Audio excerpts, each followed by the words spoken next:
I'm Paul Bedard with this week's Washington Whispers. Welcome back to our little recording studio.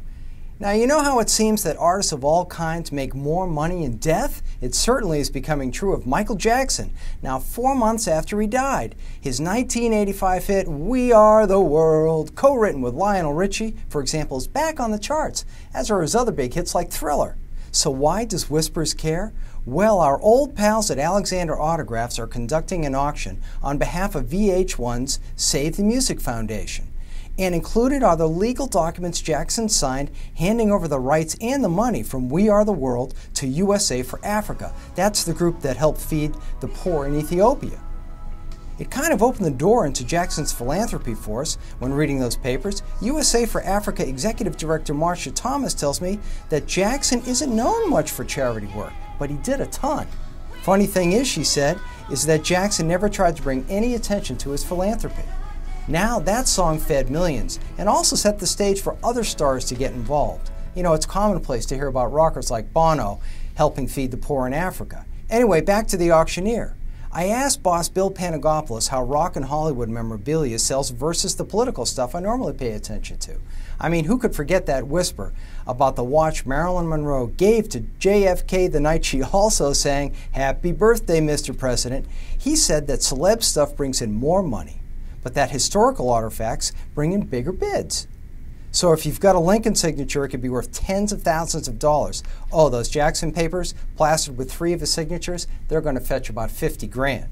Now, have you ever seen Living with Ed, the show about enviro extremist Ed Begley Jr.? It's kind of funny, especially when his wife gets so frustrated with his craziness, like having to ride a bike to generate energy to make their toaster work.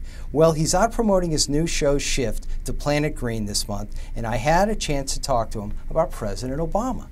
Not too surprisingly, with the president heavily focused on issues like the war and healthcare, Tall Ed is starting to wonder about the focus on the environment. He wants Obama to press harder on things like cap and trade. And the recent resignation of Obama Green advisor Van Jones over some harsh things he said about Republicans upset him too. He says he knows Jones, and despite the uproar over his comments, Ed says that Jones is inclusive, not divisive. We may never know now that Jones has been thrown under the bus. All right, issue 3. Who's going to lead the grassroots conservatives who filled summer town halls and tea parties? Well, I've been asking that of several influential Republicans, and here are the 5 who many say are poised to lead the conservative populace. From the Senate, Jon Kyl of Arizona. He's the number 2 Senate leader. Then there's Rob Portman. He's a former House member and Bush budget director who's running for Senate from Ohio.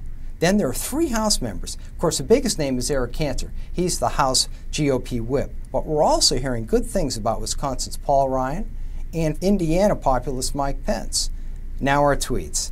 It looks unlikely that there will be a second job stimulus. Democrats want one, but they think the public just doesn't want to spend any more money. On the war, Democrats are pushing Obama to adopt the so-called British model in Afghanistan. That model requires more spending, more equipment, but no more troops. And a new book coming out called Inside Obama's Brain has a chapter dedicated to the president's focus. In one story, the author details how Obama's first law firm was located beside a Thai restaurant that had a vermin problem. During a partner meeting, 2 rats entered and Obama took a phone call. Well, while he was talking, one of the rats clawed up his leg. Obama didn't flinch. Crazy, eh?